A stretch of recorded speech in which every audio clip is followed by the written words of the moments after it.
레위기 16장 20절부터 22절입니다. 그 지성소와 회막과 단을 위하여 속죄하기를 마친 후에 산 염소를 드리되 아론은 두 손으로 산 염소의 머리에 안수하여 이스라엘 자손의 모든 불의와 그 범한 모든 죄를 고하고 그 죄를 염소의 머리에 두어 미리 정한 사람에게 맡겨 광야로 보낼지니 염소가 그들의 모든 불의를 지고 무인지경에 이르거든 그는 그 염소를 광야에 놓을지니라. 아멘. 오늘 우리가 나누고자 하는 이 말씀은 레위기의 정점이라고 말할 수가 있고 또 구약 성경 전체의 요체라고도 말할 수 있습니다. 굉장히 중요한 말씀입니다. 오늘 이 말씀을 잘 듣고 이해하고 또 믿으면 우리 하나님 앞에 영육간의 큰 축복을 받을 수 있는 귀한 말씀입니다. 비록 3절밖에 안 되지만은 하나님 말씀의 요체다. 아주 엑기스다라고 말씀을 드릴 수가 있습니다.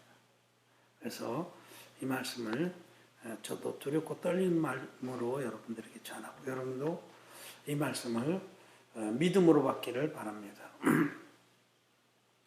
우리가 오늘 읽은 말씀은 대속제일의 제사 중에서 제일 끝부분입니다. 레위기 16장에는 대속제일의 제사가 기록되어 있습니다. 구약의 구원의 계시는 이 속죄제사를 통해서 나타났는데 그 모든 속죄제사의 대표 선수라고 그럴까요? 모든 속죄제사를 요약한 것이 대속제일의 제사입니다. 그 중에서도 이 끝부분 대속제일의 제일 클라이맥스는 오늘 읽은 이 부분의 제사, 즉 백성들의 죄를 속하는 그 부분입니다. 그래서 이 제사의 의미를 잘 알면은 하나님이 어떻게 우리를 구원하시는지를 정확히 알 수 있고 또 온전한 복음이 무엇인가도 정확히 알 수가 있어서 여러분들이 예수님 믿으면서 많은 갈등을 겪을 수도 있고 방황할 수도 있는데 이런 것들이 일목요연하게 정리가 됩니다. 요즘 수능 선생님 중에 쪽집게 과외 선생님이 있다고 그러는데 그 쪽집게 과외 선생은 그분한테 며칠만 공부를 하면 아주 쪽쪽 집어서 꼭 나올 문제, 꼭 알아야 될 문제들을 찝어준다고 하는데 오늘 이 부분을 저는 쪽지게같이 여러분들에게 말씀드려서 하나님의 모든 말씀이 무엇을 우리에게 말씀하셔서 우리를 하여금 한 영원한 제사를 믿음으로 단번에 거룩함을 얻게 하시는지 우리가 하나님 앞에서 온전한 구원의 은혜를 잊게 되는지에 대해서 말씀을 드리고자 합니다.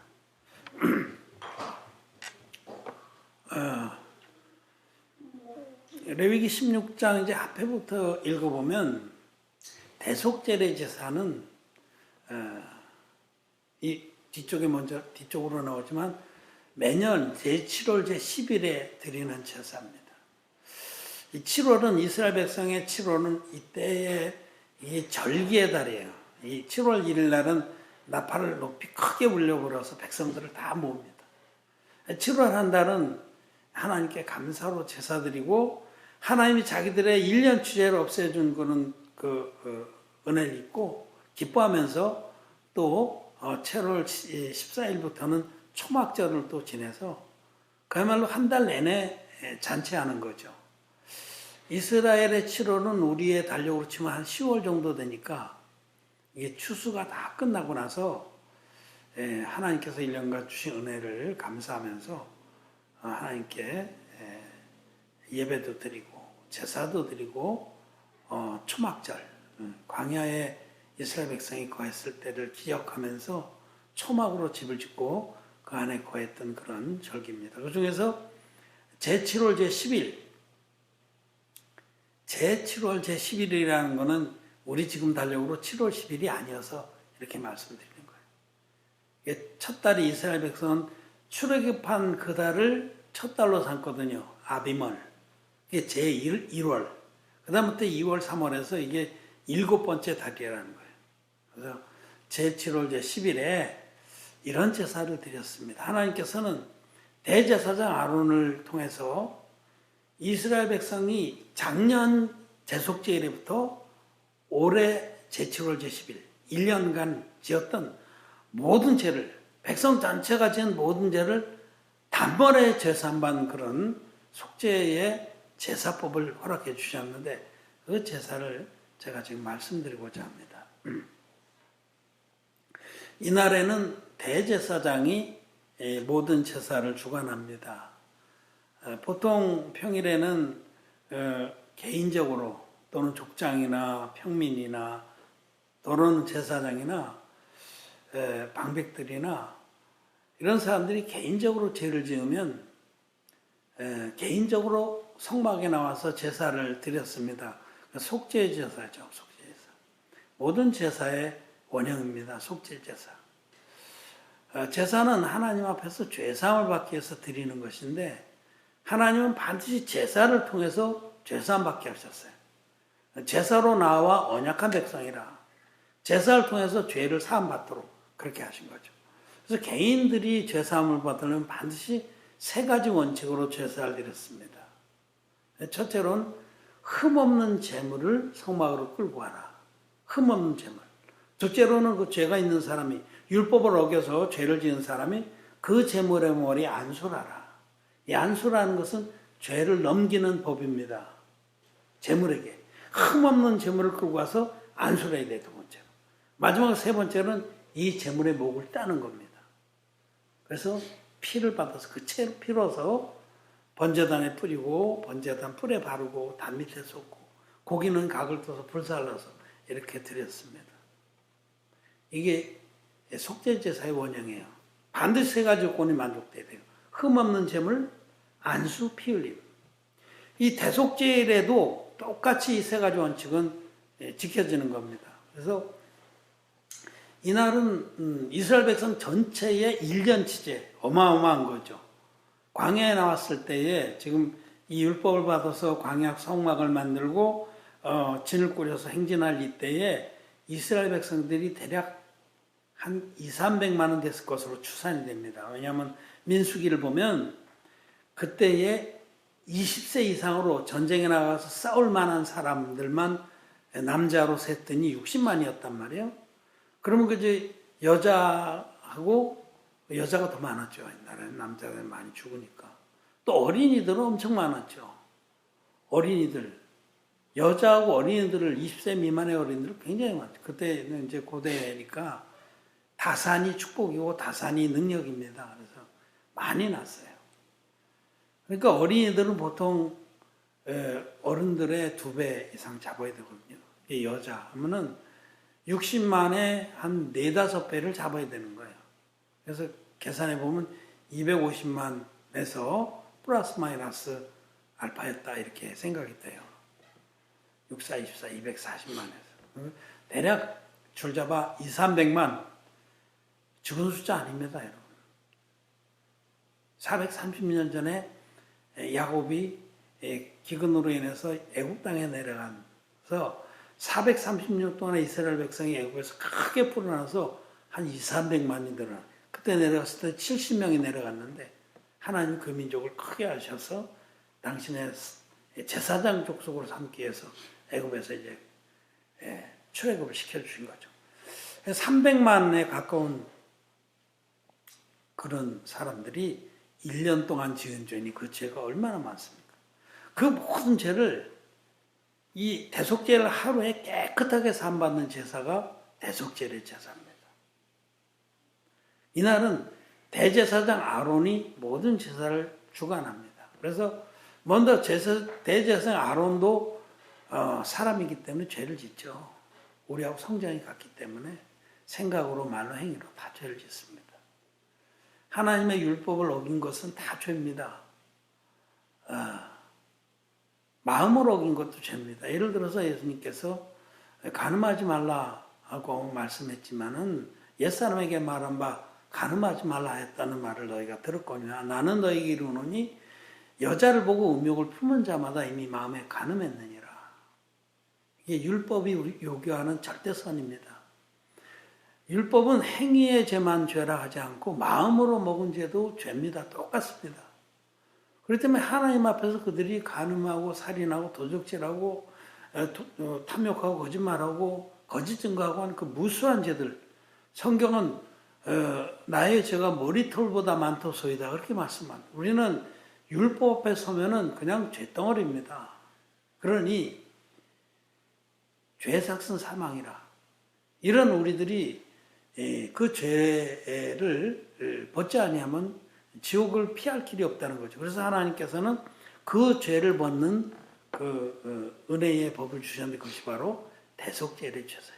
이날은 대제사장 아론이 이스라엘 백성의 대표자가 제사를 진행하는데 16장 1절에 보면 자기도 인간이기 때문에 죄를 짓습니다. 그래서 자기와 자기 식구들을 위해서 먼저 속죄 제사를 드립니다. 수송아지 한 마리하고 또 수양 한 마리로. 똑같이 머리에 안수해서 흠없는 수송아지와 수양을 속죄제와 번제로 드리면서 똑같이 그 머리에 안수해서 안수한다는 건 죄를 넘긴다 이렇듯이 안수해서 죄를 넘기고 그 죄물을 잡아서 그 피를 들고 지성소 성막에 성소와 지성소 속에까지 들어가서 번제단 위와 번제단 안쪽에 7번 뿌립니다. 피를 손에 담궈서 손으로 뿌리는 거예요. 그 피를 뿌리는 것은 그 피로서 우리 죄값을 치르는 겁니다. 레위기 17장에 보면 생명은 피에 있나니 피가 죄를 속하느냐. 생명으로서만 갚을 수, 죄는 생명으로만 갚을 수가 있는데 안수를 해서 그 희생 제물에게 소나 양에게 넘긴 그 죄값을 그 양과 소의 생명으로 갚아서 그 갚아진 피를 들고 들어가서 하나님 앞에 보이는 겁니다. 뿌려서. 그게 죄사함을 받았어요. 그리고 나와서 그 소나 양을 잡아서 번제로 드렸습니다.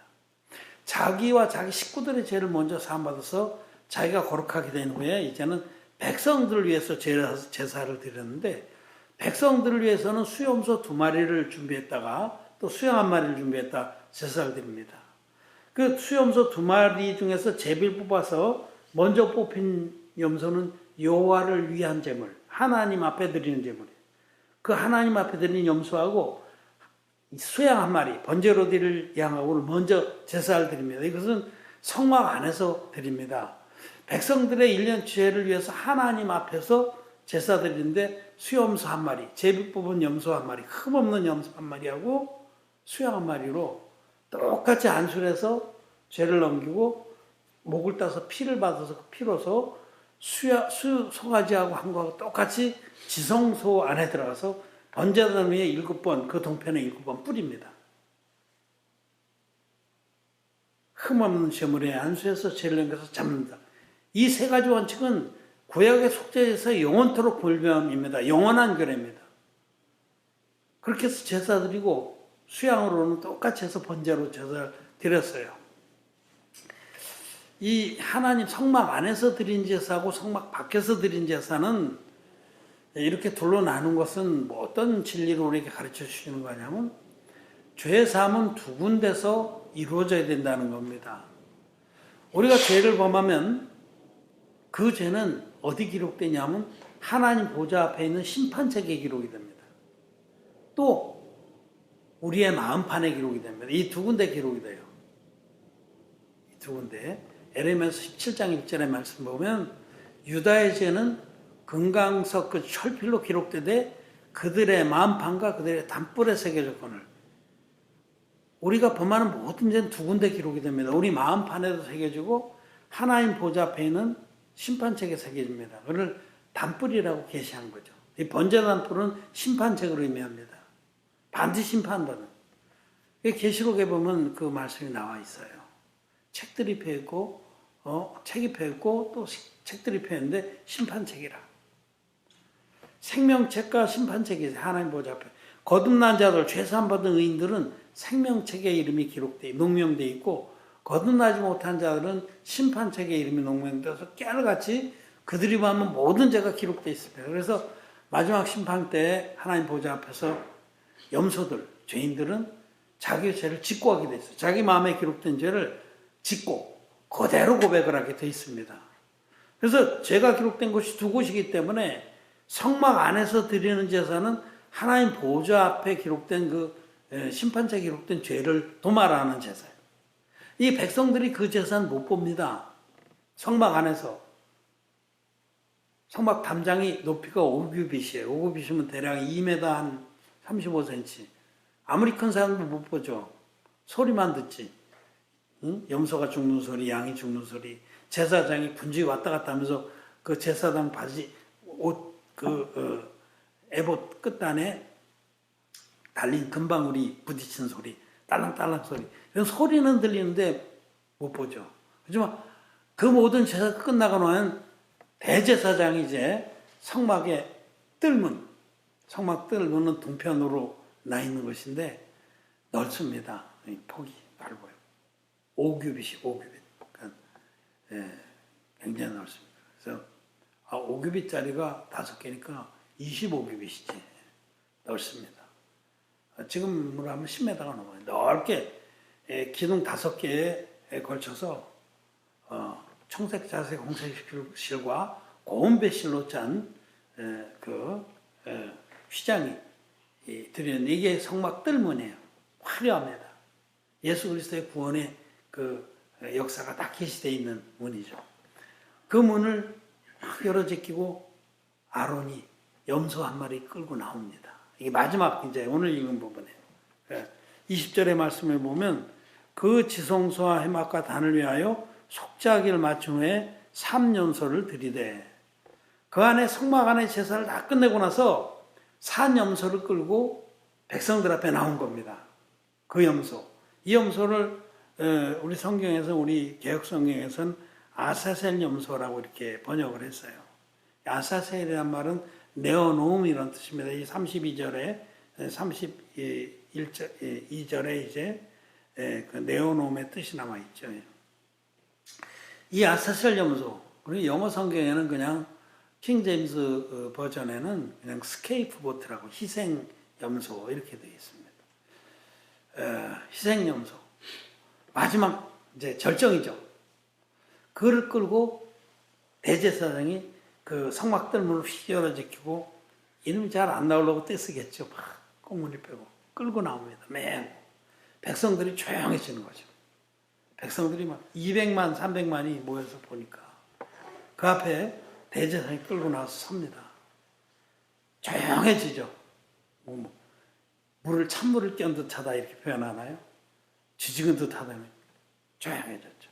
그때 대제사장 아론은 이제 21절 말씀 아론은 두 손으로 산 염소의 머리에 안수하여 이스라엘 자손의 모든 불의와 그 범한 모든 죄를 구하고 그 죄를 염소의 머리에 두어 미리 정한 사람에게 맡겨 광야로 보냈지. 그 앞에 부분 먼저 봅시다. 대제사장 화려합니다. 그 두건 모자에 그 모자에 화려한 색깔 청색띠와 금패가 붙었어요. 앞에 여호와께 성결이라는 금패가 붙었고 견대에도 금을 물리고 호마노 보석이 물리고 앞에 흉배에는 12보석이 아로새겨 있고 청색, 자색, 홍색 실짠 에봇이 있고 에봇 받친 겉옷이고 복식이 옷단 맨 끝에 막 금방울과 석류들이 막 아로 달려 있고 진짜 빛과 번쩍하다고 그러죠. 화려합니다. 금색실이 섞여서 솜내어서 그리고 화려한 복식을 한 대장이 염소를 흑문 염소를 끌고 나와서 조용해지면 그 염소의 머리에 손을 얹고 이스라엘 백성 전체가 지난 1년 동안에 지은 모든 죄를 고하는 겁니다. 하나님이요. 이 백성이 하나님 앞에서 하나님 안식일을 어겼으며 우상을 숭배했으며 여호와 이름을 망령되이 일컬었으며 우리 하나님 앞에서 다른 신들을 섬기기도 했고 또 부모를 치는 자들도 있었고 간음하는 자들도 있었고 도적질하는 자들도 살인하는 자도 있고 거짓 증거하는 자들도 있고 이웃을 탐내는 자들이 있었습니다. 모든 죄를 다 구하는 거예요. 그러면 아론이 그 염소의 머리에 안수하고 죄를 구하면 그 죄가 아론의 어깨를 타고 이스라엘 전체 백성이 지은 1년 동안 지은 죄가 그 염소의 머리에 넘어갔다라고 성경은 기록하고 있는 겁니다. 여기 말씀하시기를 염소의 머리에 안수하여 이스라엘 자손의 모든 불의와 고범한 모든 죄를 고하고 그 죄를 염소의 머리에 두어. 염소의 머리로 넘어갔다고 성경은 기록해요. 이 안수라는 것은 죄가 넘어간다 이런 뜻입니다. 속죄제사마다 반드시 안수할지니 반드시 안수할지니 이 레위기 앞에서부터 보세요. 1장부터. 반드시 안수할지. 이 안수가 빠지면 속죄제사는 불법입니다. 그건 무효입니다. 그 제사는. 그 대속죄의 날도 대상이 이 제물의 죄를 넘기는 것이 크라이맥스예요. 그래서 손을 딱 얹고 기도한 다음에 손을 딱 띄는 순간에 백성들은 휴 하고 안도했습니다. 내 죄가 다 넘어갔다라고 말씀을 믿기 때문에. 그래서 이스라엘 백성들이 자기들이 지난 대속죄일부터 오늘까지 지은 모든 죄가 그 염소에게 다 넘어가서 대표 원리로 대표자 아론을 통해서 넘어가서 이 염소가 이제 그때 끌려가는 거예요. 미리 정한 사람이 끌고서 빨리 광야에 아무 사람도 없는 무인지경에 풀로 한 폭이 없는 곳에 사막의 엄청한 길 잃은 이런 양이나 염소나 이런 것들을 잡아먹혀서 유랑하는 곳에 갖다 버리고 막 따라오려고 그러겠죠. 따라오면 돌을 막 쳐서 못 따라오게 하고 자기만 돌아오는 거예요. 그러면 염소는 그 사막의 뜨거운 열쇠에서 매 하고 울고 다니다가 짐승에 잡혀먹든지 쓰러져 죽는 거예요. 죗값을 대소하는 겁니다. 생명으로 자기 생명. 자, 여기에서 물론 여기에서는 이제 피는 안 나오지만 자기가 죽음으로 똑같이 생명으로서 죗값을 치렀다는 겁니다. 이 대속죄일의 제사가 매우 중요한 것은 이 대속죄일의 제사가 예수 그리스도의 완벽하고도 영원한, 완전하고도 영원한 제사의 그림자라는 겁니다. 히브리서 10장 말씀 한번 보겠습니다. 히브리서 10장 1절을 한번 같이 읽겠습니다. 시작.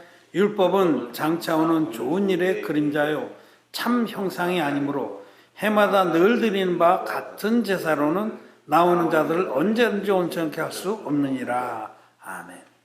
여기 율법이라고 하는데 율법 안에는 계명과 제사법 이 두 가지로 돼 있어요. 그래서 계명으로 죄를 깨닫고는 제사법으로 가서 죄 사함을 받았죠. 율법은 크게 큰 범주인데 그 안에는 계명, 하라 하지 말라는 계명들이 있고 계명 앞에 서서 죄를 깨달은 자는 제사법으로 가서 죄사함 받도록 되어 있는 게 율법의 구조입니다. 여기서 말하는 율법은 제사법입니다.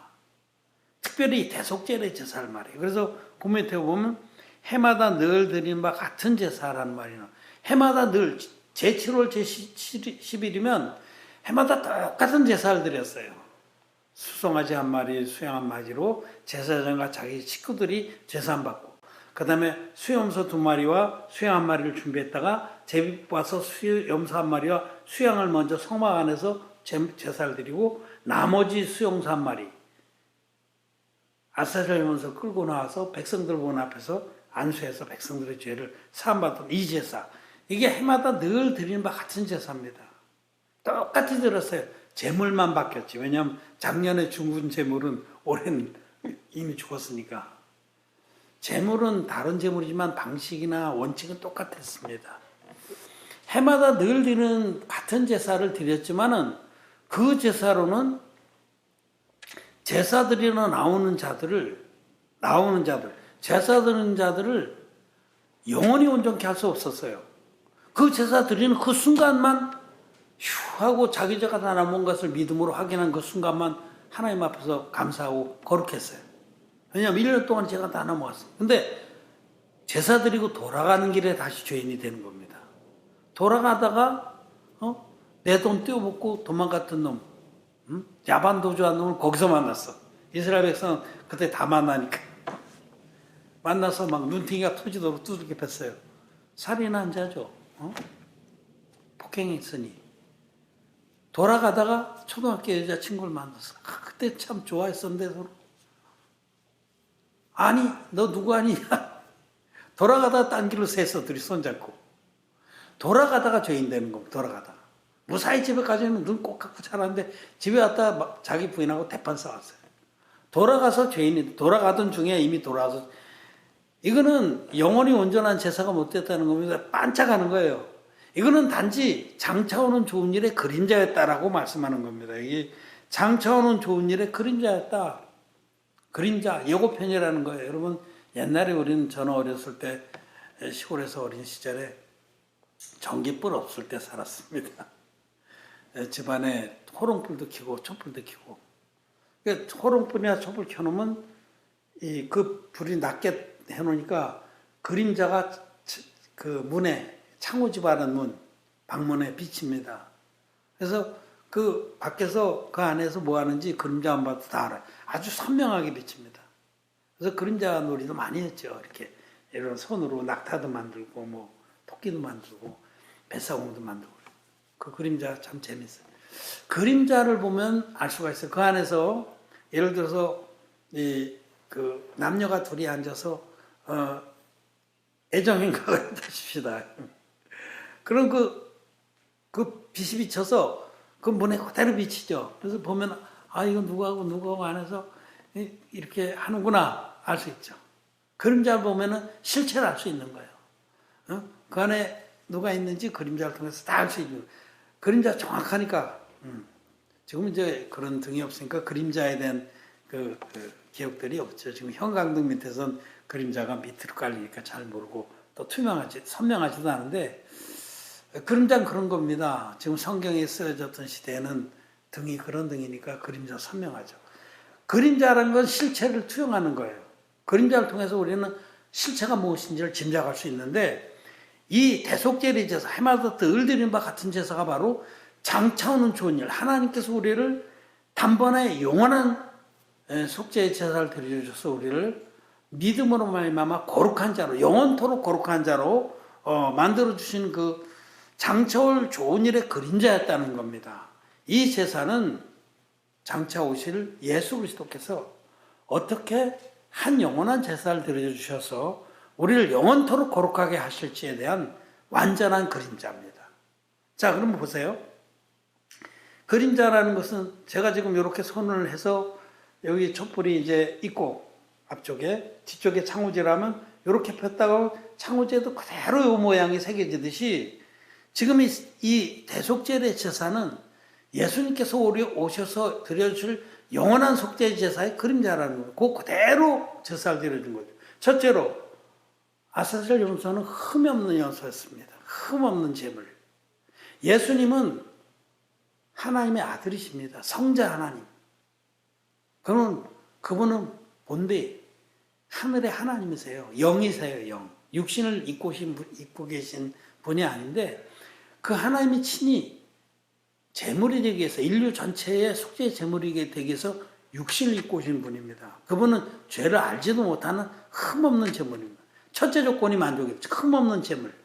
그래서 여기 히브리서 10장 5절에도 말씀하시기를 그러므로 세상에 임하실 때에 가라사대 하나님이 제사와 예물을 원치 아니하시고 오직 나를 위하여 한 몸을 예비하셨도다. 성자 하나님, 하늘의 하나님을 위해서 이 땅의 처녀 마리아의 몸에서 육신을 예배하신 거예요. 처녀 마리아의 태 가운데 한 몸을 예배하셔서 예수님께서 성령의 능력으로 그 몸을 입고서 태어나신 분입니다. 그렇기 때문에 예수님은 흠없는 제물이라는 거죠. 죄를 알지도 못한 분이에요. 우리 모두는 아담의 후손이기 때문에 근본 죄를 갖고 태어난 어느 누구의 죄를 사해줄 만한 그런 합격 제물이 못 됩니다. 우리는 흠이 있는 제물인데 예수님은 흠없는 제물이에요. 그분 자체가 합격 제물로서 오신 거예요. 그래서 30살이 됐을 때에 30살까지는 갈릴리 그 양부모의 집에서 가족을 돌보면서 이렇게 목수로 일하시다 딱 30살이 됐을 때, 즉 제사장이 기름 부음 받는 그 나이가 됐을 때 요단강으로 오십니다. 요단강에 오셔서 세례 요한이라는 사람에게 안수 형식으로 세례를 받습니다. 세례 요한이 누구냐? 세례 요한이 바로 이 아론의 후손이에요. 누가복음 1장 5절에 보면 그 제사장 그 누구누구 때에 아비야 반열에 제사장이 있었는데 그의 이름이 사가랴예요. 그 아내의 이름은 엘리사벳이니 아론의 후손이더라. 사가랴라는 제사장이 아론의 손자인 아비야의 후손이고 그 세례요한의 어머니인 엘리사벳도 아론의 후손. 이 둘 사이에 태어난 이가 누구냐면 세례요한입니다. 세례요한은 아주 순혈, 아주 순종 아론의 후손입니다. 아론의 후손이고 동시에 예수님 말씀하시기를 오리라는 엘리야가 바로 이 사람이다 하시고 너희가 즐겨 들을진데 여자의 몸에서 난 자 중에 이 세례요한보다 큰 이가 일어남이 없도다 하고 마태복음 11장 11절에서 말씀. 여자의 몸에서 난 자 중에 세례요한이 제일 크다. 전 인류의 대표자다. 또 아론의 후손이다. 끝난 겁니다. 바로 이 세례요한이라는 하나님 종이 예수님의 머리에 안수의 형식으로 세례를 베푼 이 사건은 모든 복음서가 다 기록하고 있습니다. 그리고 이것을 복음의 시작이라고 말해요. 마가복음에는 하나님의 아들 예수 그리스도 복음의 시작 하고 바로 세례요한이 등장하고 예수님께 세례를 베풀었다. 예수님이 세례요한이라는 인류의 대표자이고 아론의 후손에게 안수의 형식으로 세례받은 이 사건이 우리의 구원에 있어서 아주 결정적으로 중요한 사건입니다. 이것은 구약의 대속죄의 제사의 그림자입니다. 이 실체입니다. 그때 아론이 아스라엘 염소의 안수에서 이스라엘 백성의 1년 죄를 넘겼듯이 이제는 그 아론의 후손이고 인류의 대표적인 세례요한이 예수님, 인류의 어린 양으로 오신 예수님의 머리에 안수함으로 인류의 모든 죄가 예수님께 단번에 넘어갔다고 성경을 기록하고 있습니다. 그게 마태복음 3장 15절의 말씀이에요. 예수님께서 세례요한에게 명령하시기를 세례요한이 예수님에게 안수하기를 두려워했어요. 왜냐하면 하나님이신 걸 아니까. 근데 예수님이 아주 준엄하게 명령했습니다. 이제 허락하라. 주저하지 말고 이제 내 머리에 손을 얹어라. 이런 뜻입니다. 이제 허락하라. 우리가 이와 같이 하여 모든 의를 이루는 것이 합당하니라. 우리가 이와 너는 내 머리에 안수라고 나는 네 안수를 받아서 세상의 모든 죄를 나에게 다 넘겨야만 모든 의가 이루어진다. 이런 뜻입니다. 여러분 마태복음 3장 15절을 이 말씀 끝나고 반드시 찾아 읽으세요. 이제 허락하라. 우리가 이와 같이 하여 모든 의를 이루는 것이 합당하니라. 한데 이 요한이 허락하니라. 세례요한이 이 안수로 예수님에게 세상 죄를 단번에 넘겼습니다. 이때 이 사건, 구약의 대속죄의 그 제사가 그림자가 돼서 가르치는 이 사건, 두 번째 이 사건은 인류의 대표인 세례요한에게 아론의 후손인 세례요한이 인류의 어린 양으로 오신 예수님 머리 안수해서 세상 죄를 단번에 다 넘겼다고 성경은 기록하고 있습니다. 그리고 세 번째로 예수님은 세례받은 이튿날 그래서 예수님은 보라 세상 죄를 지고 가는 하나님의 어린 양으로다라는 증거를 받으셨어요. 이 요한복음 1장 29절에 세례받은 이튿날 세례받을 때 세상 죄가 다 넘어갔다는 확증입니다. 그때에 나와 여러분들의 모든 인류의 모든 죄가 그때 예수님께 다 넘어간 겁니다. 우리가 지금까지 지은 죄뿐만 아니라 앞으로 죽을 때까지 지을 죄도 세상 죄입니다. 세상 죄라는 것은 아담에서부터 세상 종말까지 모든 인류가 짓는 모든 죄예요.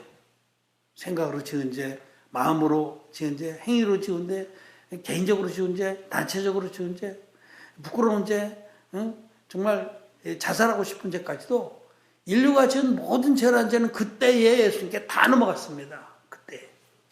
그래서 성경에서는 그 세례를 더 베프티즘.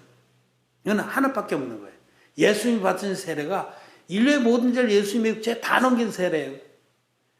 예수님 육체의 죄를 정하사라고 로마서에서 말씀하십니다. 예수님 육체에 우리 인류의 모든 죄를 그때 세례로 다 정했습니다. 그리고 예수님은 세상 죄를 지고 가는 하나님의 어린 양이 돼서 어디로 갔습니까? 십자가로 가셨죠. 흠없는 제물 안수 피 흘림. 세 번째. 예수님 십자가에 가셔서 6시간 동안 절교하시면서 피를 흘리시고 마지막에 다 이뤘다고 크게 외치시고 돌아가셨다. 부활하셨습니다. 이 구약의 대속죄의 그림자가 돼서 가르치는 제사는 정확하게 예수님의 한 영원한 제사를 말씀하시는 겁니다. 그래서 여기 히브리서 10장에 보면 12절에 오직 그리스도는 죄를 위하여 한 영원한 제사를 드리시고 하나님 우편한 제사. 예수님이 흠없는 제물로 오셔서 세례요한에게 안수 형식으로 세례를 받으심으로 세상 모든 죄를 다 짊어지시고 십자가에 가셔서 다 이루었다고 갚아주신 이 제사. 예수님이 흠없는 제물이 되어서 세례와 십자가로 드려주신 이 제사가 바로 이 한 영원한 제사예요.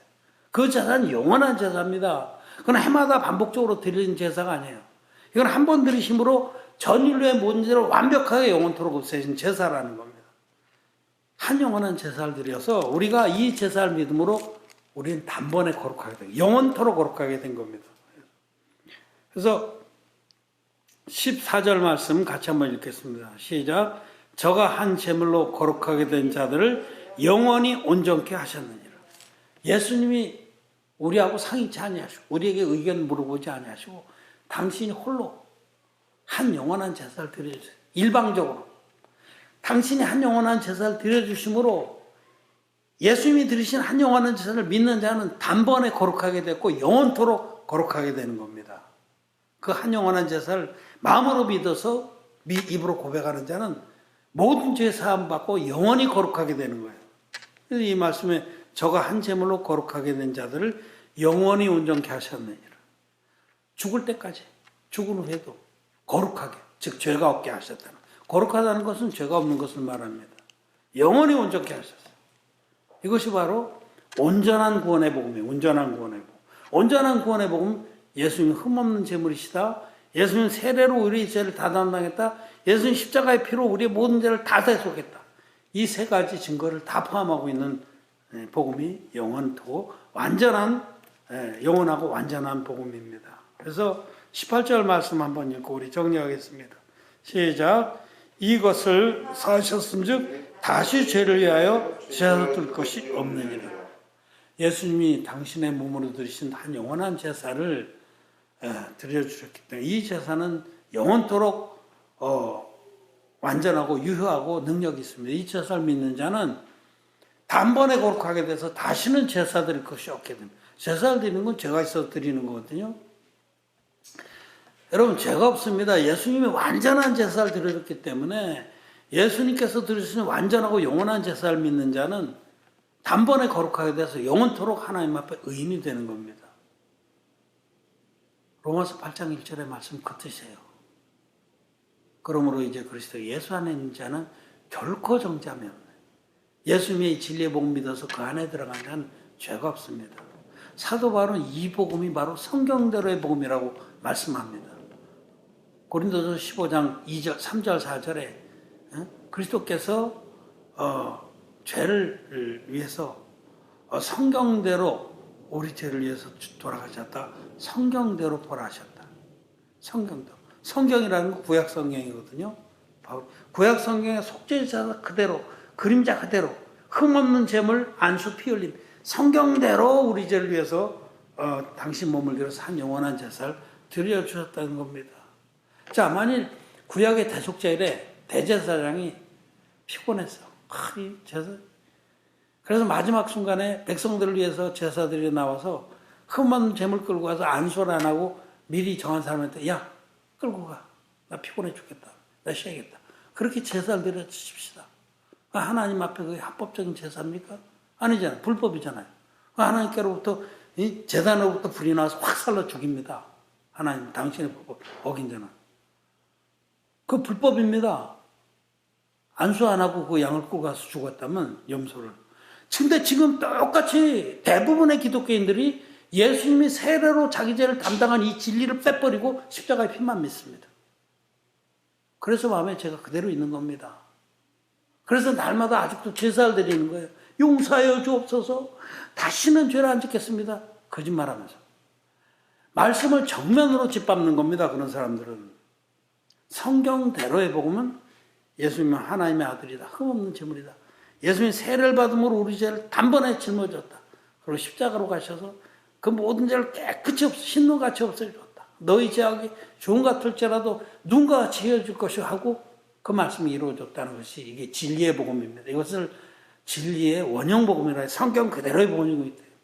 사도 요한도 성령의 증거, 물의 증거, 피의 증거를 다 갖고 있는 복음만이 이것만이 참되고 유일한 복음이라고 증거했습니다. 요한일서 5장 8절에 보면 증거하는 이는 성령이시니 성령은 진리이나 성령과 물과 피가 합하여 하나이니라. 성령과 물과 피의 증거, 이 세 증거가 다 가지고 있는 것만이 유일한 복음이다라고 말씀하는 겁니다. 여러분, 성경이 그러한가 상고하고 믿어야 됩니다. 저는 오늘 너무 중요한 얘기인데 정말 짧게 얘기한 거예요. 이거 구석구석 다 증거하면서 말씀드리려면 몇 시간 해야 됩니다만은 골자만 말씀을 드렸습니다. 대속죄의 제사는 장차오는 좋은 일, 즉 하나님께서 당신의 외아들 통해서 전일을 단번에 영원토록 거룩하게 하실 그 영원하고 참된 제사의 그림자로 주신 겁니다. 예고편으로. 그 예고편대로 그대로 예수님은 자기 몸을 제물로 들여서 하늘 성소로 들어가심으로 단번에 영원한 속죄의 제사를 드려주셨고, 우리는 그 주님께서 물과 피로 세례와 십자가로 드려주신 주님의 그 한 영원한 제사를 믿음으로 단번에 거룩하게 돼서 하나님의 자녀들이 된 겁니다. 의인이 된 겁니다. 아직도 마음에 죄가 있는 기독교인들은 거듭 못 난 겁니다. 왜냐하면 온전한 복음을 모르기 때문에, 불법 복음을 믿기 때문에, 성경대로의 복음을 무시했기 때문에, 그런 분들은 회개하고 돌이켜서 성경대로의 복음으로 돌아오기를 바랍니다. 말씀을 마쳤습니다.